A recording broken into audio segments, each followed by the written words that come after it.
What? No, no, no, no, no, no, no, no, don't do it! It's projected to make $250 million, and it was made for $750,000. Wow. Now, I can't really recall a movie that's the had record, that. the average film person who lives in the middle of nowhere and never made a movie, they're like, I can make a movie, I can make a movie. Oh, It's sure. like, well, they see it and they it's even like- see the script and how, that story was do that. predictable. I could have written I could that. have done that. It's, No, you can't. It's so you can't. so much harder than because you think. sure, you could write a story, and yes, you can come up with a story that's amazing, but the type of person who can make a great story like that isn't also the type of person usually who can organize 200 people Correct. to work for them. Right.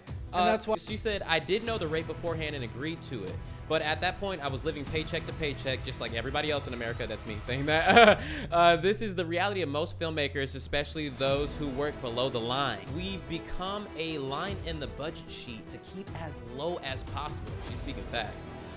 There are also crew on Obsession who were volunteers getting paid in gas and mileage. Right. I've done that before as well Right. for my friends. Sure. This wasn't even paid on time, so and you're kind of on this thing that became a success, and you should be riding the coattails of it, but instead you're just like, man, I didn't get paid enough. You got exactly what you agreed to.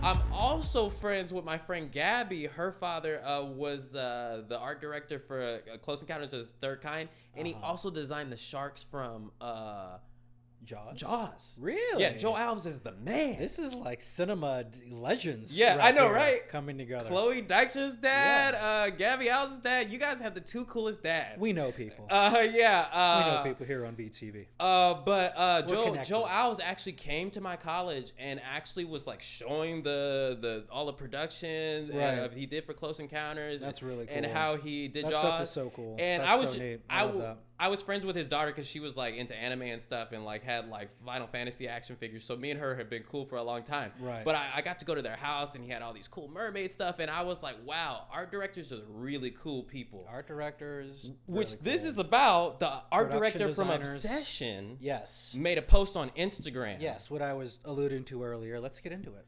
So this movie Obsession made a whole bunch of money.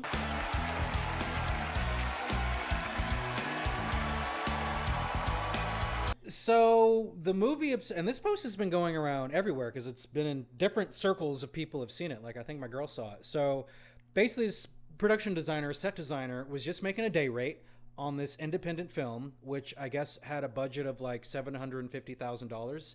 And for people who don't know, Are you that's serious? Like, I thought that's it was like, more than that. No, it was $750K. And they made it's how much? Less than $1 million, which is like I don't even know if they call that low budget. They might call it micro budget. Sorry, in y'all. Hollywood. So I'm on team. This is awesome. It's an incredible success story because $750K. I didn't know the budget was that low. And I think it made 100 plus. Was it 25 million or 250? I think it million? made 100 plus. I think it made. It might say it here.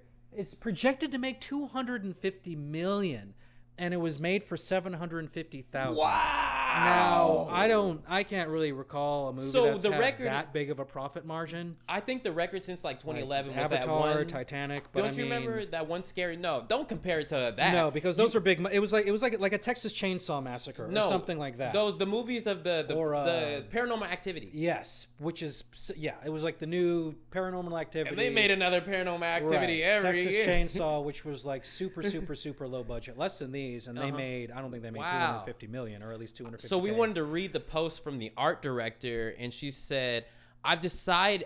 Okay, she said, "I've debated for a long time. I've been holding a lot of weight over the past 2 years since the production. 2 years since the production of Obsession. Wow, they filmed it 2 years ago, and it only just came out. Okay. So I'm gonna say it as is. Obsession was made for $750,000 and is projected to make $250 million. Right. How much I made? $300 a day as art director. Pretty nice. This came out to $6,741.36 after taxes. No mileage. No mileage. No mileage. What do you think about that? So, Ricky, you know about production. Right. Ricky, you have a production company. Right. You run it, and you've done it for years. You've also had jobs. Right. So, what do you think about that much money for this? I think it's independent film. I think it's a small independent film with everybody bootstrapping it. And I have to say, the amount of money she was making, $300 a day, you can assume that the DP was making $500 a day, $700 a day. Maybe the max, the director is making $1,000 a day. They flipped the movie for that much? So with a $750K budget, maybe they could have been making slightly more, but that's somewhat kind of sort of in line, especially if you're really putting your budget toward getting a good actor, getting good effects, getting good editing. If we're really investing in the film or really bootstrapping it, that's fine. So my thought is, I don't know. I have mixed feelings because the people who made this movie are fearless, because most people are not confident enough to do this. No, absolutely. I think just anybody who gets a film completed, it's an unnatural thing. Is worthy of applause. Making a movie, especially a movie that's coherent and can actually take an audience on a journey and Yeah. people are actually engaged and excited about it, that's really, really hard to do. And it's really hard to do on low budget. People don't realize how hard it is to do. They don't realize. It's so hard to do. You can just shoot a little scene of dialogue by yourself and be like, man, even these little cross shots don't match. It's so hard to do it for an entire movie. I think the average film person who lives in the middle of nowhere and never made a movie, they're like, I can make a movie. I can make a movie. Well, it's sure. like, well, they see it and they even see the script and how, that story was predictable. I could have written that. I could have done that. No, you can't. It's so much harder than because you think. Sure, you could write a story, and yes, you can come up with a story that's amazing, but the type of person who can make a great story like that isn't also the type of person usually who can organize 200 people to work for them. Right. And that's why a lot of writers are just writers, and they're just little cave dwellers, and they can write incredible stories. Yes. But then you got to hand it off to a producer and then to a director. 200 people. Right. And to march them along. To do their part. To have a unified vision that's all going to come together, that's going to tell a story, that's going to have beats, that's going to have drama, that's going to have suspense. Anyway, it's really, really hard. So I want to continue her post. So my thing with this, just real quick. She said more. Okay, go ahead. So she said, I did know the rate beforehand and agreed to it. But at that point, I was living paycheck to paycheck, just like everybody else in America. That's me saying that. This is the reality of most filmmakers, especially those who work below the line. We become a line in the budget sheet to keep as low as possible. She's speaking facts. There are also crew on Obsession who were volunteers getting paid in gas and mileage. Right. I've done that before as well for my friends. Sure. This wasn't even paid on time. So that's the part that's really yeah. You don't get paid on time. I mean, she did get paid, and it happens on every single shoot, no matter what stage you are in production. I gotta be honest. They're never gonna pay you on time. I gotta be honest. I gotta be honest. Just reading this and hearing the complaints, I don't know. It sounds like a little bit of buyer's remorse. You knew what you were getting yourself into. And the chances that this film was going to make money, I mean, maybe everybody knew what they had when they were filming. Who knows? Maybe that's why everybody volunteered and wanted to be a part of it, because they knew they had something special. Most films don't make money. Most films, independent films, anything but with this if a movie is going to make money today, it's going to be a horror movie. And it's going to be a loser. Well, that's the easiest film to make as a first film. The only thing people go to the theaters to see is a horror movie. Is a horror movie. And it's one of the easiest films to make, to be honest with you. A rom-com is hard. A drama is hard. Making a horror movie. No one's going to see a rom-com. Is something going to explode? You're not making a $750,000 rom-com with no talent, with no big name in it. But anyway, I just think that you kind of knew what this was. The odds of this making money were pretty much zero. The fact that it's making money now, that's great. That's crazy. But that wasn't part of the contract. So people are saying, like, low-budget films, crews need to be getting part of the percentage. They need to be getting 1 point. Like, even if the crew was assigned 1% of the gross profits, they'd be making $100,000. And it's just like, yeah, that's all true. But I don't know. That's just not the way most independent films work. Yeah. This thing felt like a unicorn that struck gold. It's a unicorn that struck gold. And, this hasn't happened since 2011. It would be lovely if the filmmakers wanted to be altruistic and be like, hey, we're going to give our crew a little bit of whatever. And I think that speaks more to that. But as the contract was, and as it was written, and as the films usually go, this was all kind of normal, and now it's just unfortunately now it's just a little bit of buyer's remorse. And because she is making people realize how normal this is. This film, I know, normally would have lost money. I know an infinite amount of people who this has happened to them. It's happened to me. I haven't been in the movie making of this level for a while. Right. But back when I was in college, I Right. was on several of these. Of course. I was a set photographer. I was the Yes, PA. 100%. I was the everything. Yeah. Me too. And I but- think that was what this was. But none of those movies made $250 million. No. So she says, I kick myself every single day for not flipping this production. I don't know what you mean by that. I was encouraged not to, and I naively listened. And I don't also, know what flipping this production I don't know what means that either. means. What were you going to do? Like ring the bell, ring the alarm, not be a part of it? Okay, then don't be a part of it. And also for people who don't know a lot about making movies, art director is a big position. I just told you 2 really cool art directors that I Right. really liked that came to my school. Were like, I made this movie in the 70s. Right. And the art director is so important. Right. What the difference between the director and the art director is the set. The art director is the person who made the set. Right, the set, the production design, how it looks, what props are going to be used, even like the watches that the characters are going to have, are they of the right period, all the things and all of the nuances that keep you in the story and that make the story and that paint the picture. And it's Was the art director. And it's incredibly important. It's incredibly important to any production or any script. So not to say that, she doesn't have a point. It's something that needs to be thought This is about common. in the industry. Maybe giving points or percentages as a condition of the back end if the film hits a certain threshold. Maybe that's something that needs to be looked at. But this thing, taken individually as an independent film with the people that are all doing it for the passion and the love of the film, hoping that it just gets an audience, I think mission accomplished. And I think to be coming back after the fact to being like, it has all this success, I deserve more money. Well, that may be true, and that may is be an true. indictment on the filmmaker. But as it is, and the contract Unfortunately, signed that's and not how it everything, works. I don't think you're owed anything. And I think this is an interesting thought process and thought piece. But I don't think it should be like, yeah, fuck them. Let's give everybody some money Boycott the movie. But Don't pay them. Like, yeah, maybe they should be since it made much. But as I'll give whatever you you a- signed on the dotted line, it is what it is. I'll give you an opposite. I'll give you a devil's advocate on Sure, that. totally. When we Hit were me. making the movie, we were okay with being ghetto and doing all this stuff. Right. Now that the movie actually did what everybody's been trying to do, why Right. not be ghetto again and break everybody off? You could pay off all. If you gave everybody from production $1,000 or $5,000, they'd be happy. No, well, they will. And how much or- would that be? I said 2,000. Or happier, people, or 200 just being people. like, "Hey, it did great, so now here's a little bonus, Here's a for bonus. everybody." Everybody yeah, shut yeah, up. Yeah. And you know what? Based off of the backlash that this is getting, that may happen. That That may would be be- forced. If people are, well, really, it's the bottom line. If people are going to start boycotting the movie and it's not going to hit this, and they might be like, "Oh no, Yeah. we're doing good and we're treating the crew Yeah. well," and da da da da da. Because Yeah. that's how these things always go. Yeah. They don't put up a stoplight until somebody gets killed at that intersection. And it's like, oh, Yeah, yeah. put up a stoplight. Yeah. So same kind of thing. But I feel both ways. I do think that needs to be looked at and people getting taken care of, especially in the climate that we're in with film production and runaway production and so many people in LA losing their jobs and so many people leaving the industry. I get it. I'm struggling as well as an independent filmmaker or an independent producer. But I don't think slinging mud at a production that you were a part of because you feel surly after the fact. Did she sling because mud? of What did she say? Everything that she's saying. She's like, and I wasn't in it, and I didn't get mileage, and I didn't, and nobody got paid. Okay, I will continue reading her slinging mud, posts. but that's what you signed up for. That was the condition of the love of this. You did get paid. And the You film sound like was the owner just of a production successful. company. Maybe. She says, as in case for the most low budget production, everyone has to wear many hats. Though my official title is art director, I was also PA, set dresser, graphic designer, background actor, driver. Oof. You should not be doing that because there's rules against people falling asleep on set, even on small productions. You can't work more than a certain amount of hours.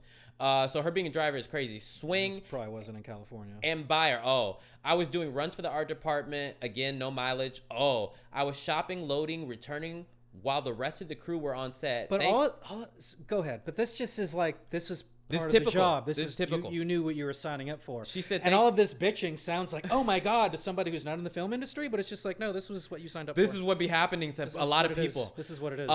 Especially if you want to actually make a movie, and most people don't. Yeah. Thank you, Jeff Barker, for helping me during those times. I had to wrap Bear's house that was left an absolute mess without water or crafties left behind. I shopped an entire location, Ian's house, and loaded the truck the same day for shoot the next day, which also happened to be an overnight. Yeah. It took such a physical toll on my body that I kept losing weight, weighing 90 pounds during this production. Whoa.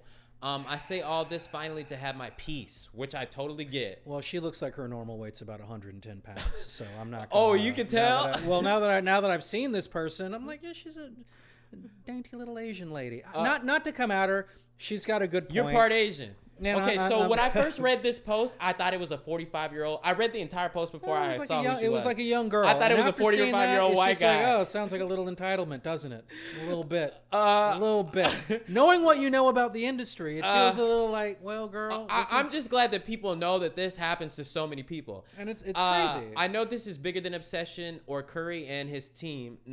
It's not about that. I know this is even bigger than the film industry. If you feel called to have this discussion with me, please do so. I'm willing to be wrong because I know I'm probably missing information and my perspective is just a drop in the bucket. Sure, and she opens If you were a crew member on Obsession and feel called to share your rate, maybe we can turn a tide in the film industry. Boy, she did turn a tide in the film industry with this.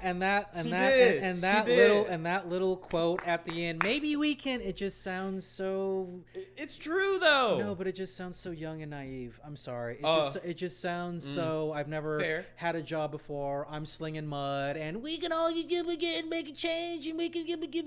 And that's great. Look, I was 22 years old once too. Okay. To the and Amazon I've been doing this for driver. a minute. And that kumbaya spirit, that's all lovely. There's bigger fish to okay, fry. you're speaking to the Amazon driver who has 10 minutes. I'm speaking to the reality of what the industry is and what I'm. Sorry. It's like you made $6,700. Not bad. I mean, for what it was and working on a low budget independent film.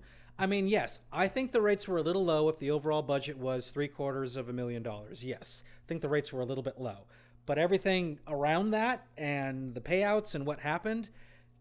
I think that's just what you say. Can Job expect. well done, mission accomplished. I think that what you signed up for is what was delivered, but I also think at the same time, this is an eye-opening thing and a conversation to be had about independent film and back-end profits or points to the crew for something that ultimately ends up being a success beyond what people think it can be, because most films like this are not going to make any money. They're going to lose money. They lose money. They never make money. And a lot of the first comments are like, well, what if this thing tanked? What if it was 750K and it made 250K? No one would be saying anything. Are you going to give your salary back? And it's just like, no, of course. No one would be saying anything if it flopped. The fact that it was a success.